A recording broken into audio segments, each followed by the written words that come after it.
Pahami cara kerja otak Anda. Memahami cara kerja otak cukup rumit. Ya, rumit karena jalur-jalur peta yang kompleks, syaraf-syaraf neuron yang jumlahnya jutaan dan panjangnya bisa mencapai ratusan kilometer jika disambung-sambung. Jaringan pusat nerve system pengendali kimia-kimia tubuh yang menentukan banyak hal seperti tindakan-tindakan yang diambil, perasaan-perasaan yang timbul, hingga bayangan-bayangan dalam pikiran. Demikian unik dan ajaib. Kemudian ada yang namanya persepsi atau paradigma atau bagaimana manusia memandang dunia. Itu semua mempengaruhi tindak tanduk hasil dan masa depan seseorang. Otak manusia terdiri atas ribuan sambungan, tempat berjalannya sel-sel listrik di dalam otak. Ketika kita belum mempelajari sesuatu hal, di antara sambungan-sambungan itu ada celah yang memisahkannya. Sebuah celah yang tampak kecil akan jadi seperti jurang kalau kita bandingkan dengan kehidupan di muka bumi. Ketika kita mempelajari sesuatu hal, sel listrik dalam jaringan tersebut akan mencoba melompati celah tersebut. Melompat menuju jaringan di depannya butuh tenaga ekstra untuk melompat, apalagi lompatan pertama kali. Misalnya, Anda belajar mengemudikan mobil. Anda butuh waktu untuk menjadi terampil.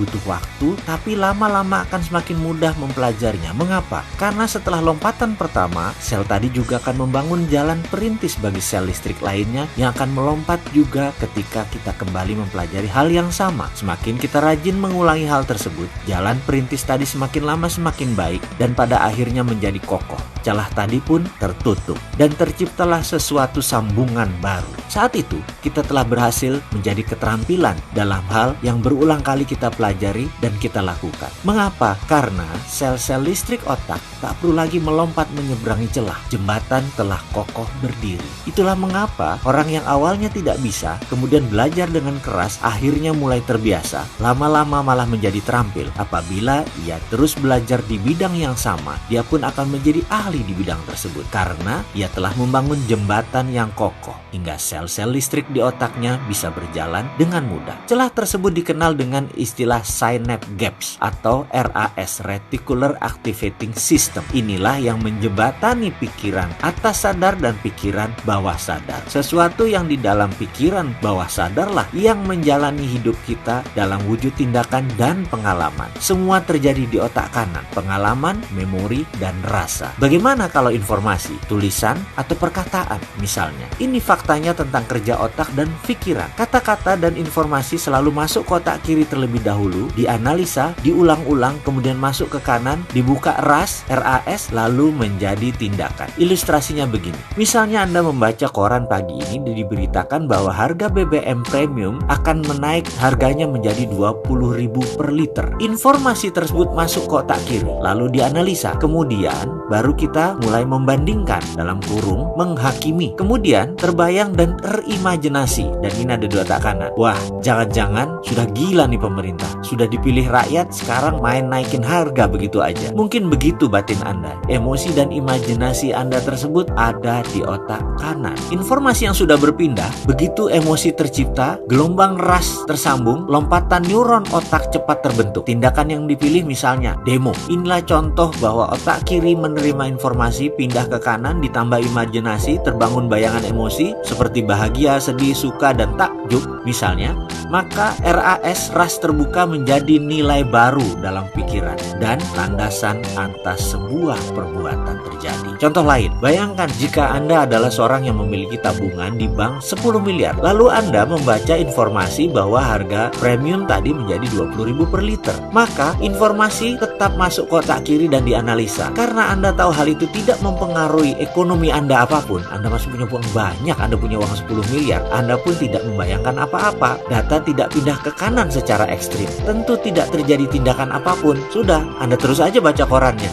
Anda orang kaya kok, tidak pengaruh harga 20.000 per liter bagi kendaraan Anda tentunya. Kembali ke contoh pertama. Perbedaan data peta otak membedakan tindakan. Jika seorang ibu rumah tangga menerima informasi bahwa harga premium menjadi 20.000 per liter, akan berbeda dengan seorang politikus lawan atau oposisi dari incumbent yang berkuasa. Atau seorang pedagang asongan menerima informasi naiknya harga BBM tadi, berbeda dengan buruh pabrik, berbeda dengan guru sekolah dasar, berbeda pula dengan para pemuda LSM. Disinilah indahnya hidup, disinilah seninya hidup. Suatu hari saya mengikuti sebuah workshop. Hari pertama 110 orang hadir dari 10 negara. Ada warga India, Australia, Filipina, Malaysia, Kamboja, Hong Kong, Jepang, Amerika, dan terakhir dari Irak. Saya satu-satunya dari Indonesia. Hari pertama perkenalan, masing-masing menceritakan jalan hidup mereka. Kami saling berbagi sedetil mungkin, serinci mungkin. Persis seperti film drama. Ceritanya seram-seram dan menegangkan. Ada yang mulai taruhan nyawa, ada yang anggotanya meninggal terbunuh karena anggota mafia. Semua tegang dan menegangkan. Dan ada seorang bapak, usianya 55 tahun. Selama 40 tahun dia bekerja hanya untuk membayar hutang.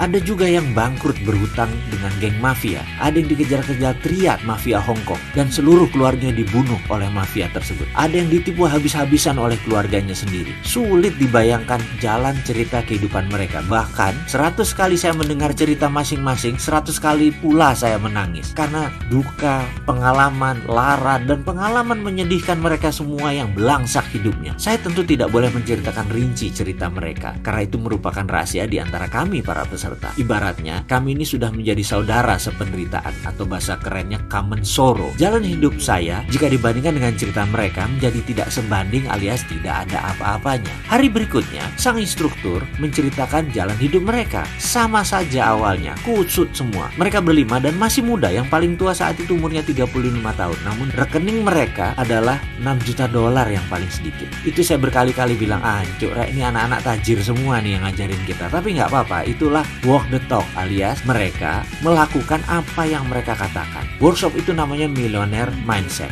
diajari oleh milioner. Jadi sudah benar, ini adil. Kami diperlihatkan dana di rekening mereka. Mereka tidak berdusta. Diperlihatkan keesokan harinya bagaimana uang itu datang ke mereka. Mata saya mulai melek. Ide di otak saya mulai lompat-lompat liar. Rasanya ada suara aha berkali-kali di benak saya. Hari berikutnya pelajaran dimulai. Kami membentuk formasi setengah lingkaran tanpa meja. Pelajaran trespassing namanya. Teritori ego kami akan diterabas, dilanggar, dilewati. Siap-siap marah, siap-siap tertusuk hatinya. Kami peserta diberi pertanyaan, how is the money comes to you? Atau bagaimana cara uang datang ke Anda? Seluruh peserta mendapat giliran untuk menjawab, dan kalau disamaratakan semua menjawab dengan bekerja. Pertanyaan berikutnya, kalau tidak ada uang, apa yang Anda lakukan? Semua peserta berbicara bergantian, tapi kesimpulannya rata-rata menjawab, mencari pekerjaan. Karena dengan bekerja, kita mendapat uang. Pertanyaan berikutnya, kalau Anda bekerja, apa yang Anda peroleh? Seluruh peserta menjawab, uang. Pertanyaan berikutnya, jadi begitulah cara kerja otak Anda. Untuk mendapatkan uang, Anda harus bekerja. Kita stop sebentar.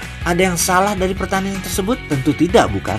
Inilah pertanyaan dan pernyataan selanjutnya. Bisakah Anda tidak bekerja tapi dapat uang? Otak saya kram, macet. Kemudian terdengar suara instruktur melanjutkan, oke, jadi Anda berpikir bahwa uang datang kalau bekerja, dan kalau tidak punya uang, Anda perlu mencari pekerjaan. Lalu Anda pikir Anda akan mendapatkan uang, padahal itu hanya untuk menyambung hidup. Di akhir bulan, uang Anda habis lagi, dan Anda bekerja lagi. Begitulah roda kehidupan yang Anda putar. Benar? Otak saya berhenti. Rasanya tidak ada yang salah. Bukankah itu pemahaman yang umum? Uang didapat dengan bekerja. Nggak kerja, ya nggak dapat duit. Bukan begitu? Kemudian pertanyaan berikutnya agak menohok saya. Anda bertuhan, Mr. Mardigu. Anda percaya Tuhan? Saya jawab, ya tentu saja. Tuhan Anda bisa apa? Tanyanya lagi. Waduh, kalau ini bukan pelajaran trespassing, pasti saya sudah ngamuk ini. Saya jawab, Tuhan saya bisa segalanya dan tak terhingga. Jawab saya dengan nada tidak nyaman. Instrukturnya bernama Geoff. Itu mendekat. Tuhan Anda tak terhingga, bisa melakukan apa saja, bisa mengerjakan semuanya. Benar begitu? Sekarang minta kepada Tuhan Anda. Bisakah Anda meminta kepada Tuhanmu? Begini, Anda tetap di rumah, duduk dengan orang yang Anda cintai dan mencintai Anda, mengerjakan sesuatu yang Anda sukai dan Anda cintai, kemudian uangnya tak terhingga. Bisakah? Saya gelagapan. Dia menekan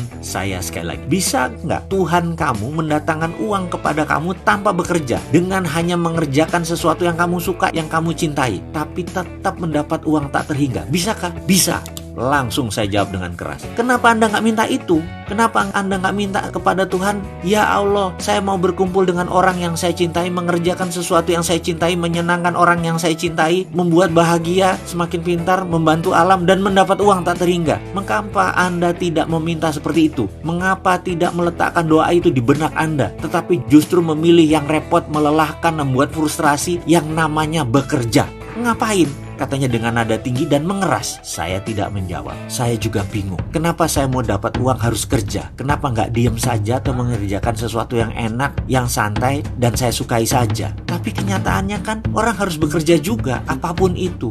Buktinya banyak orang yang santai-santai malah masuk jurang kemiskinan. Jadi itu maksudnya saya harus apa? Geoff menekan saya lagi. Kalau Anda datang ke sini masih mempertahankan dan mempertanyakan hal-hal dasar, Anda harus siap-siap kecewa. Kalau Anda percaya Anda menentukan nasib Anda sendiri, Anda siap-siap terkejut. Kalau Anda percaya nasib bukan di tangan Anda, pasti Anda kecewa. Tapi kalau Anda percaya Tuhan bisa melakukan apapun dan Anda pasti mendapatkan sesuatu yang Anda maui, Anda berada di tempat yang benar. Kalau Anda percaya garis tangan sudah ditentukan sebelumnya, Anda pasti frustrasi. Kalau Anda percaya Anda menulis jalan hidup Anda sendiri, Anda pasti menemukan jalan keluarnya bersama saya di sini. Kalau Anda banyak berpikir dan mempertanyakan metode pengajaran selama 7 hari ke depan, siap-siap angkat koper karena Anda tidak akan mendapatkan apa-apa. Kalau Anda pasrah dan percaya, Anda sangat diuntungkan karena semuanya akan mudah. Kalau Anda percaya inilah jawaban atas doa Anda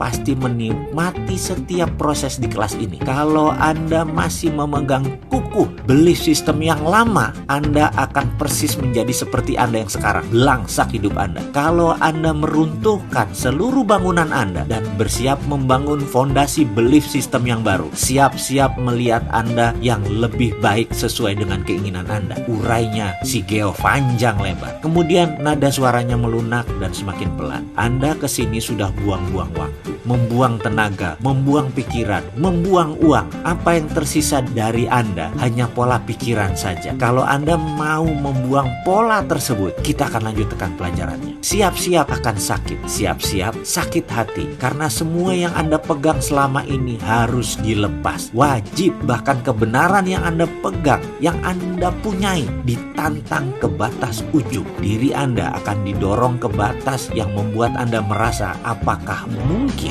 Apakah masuk akal?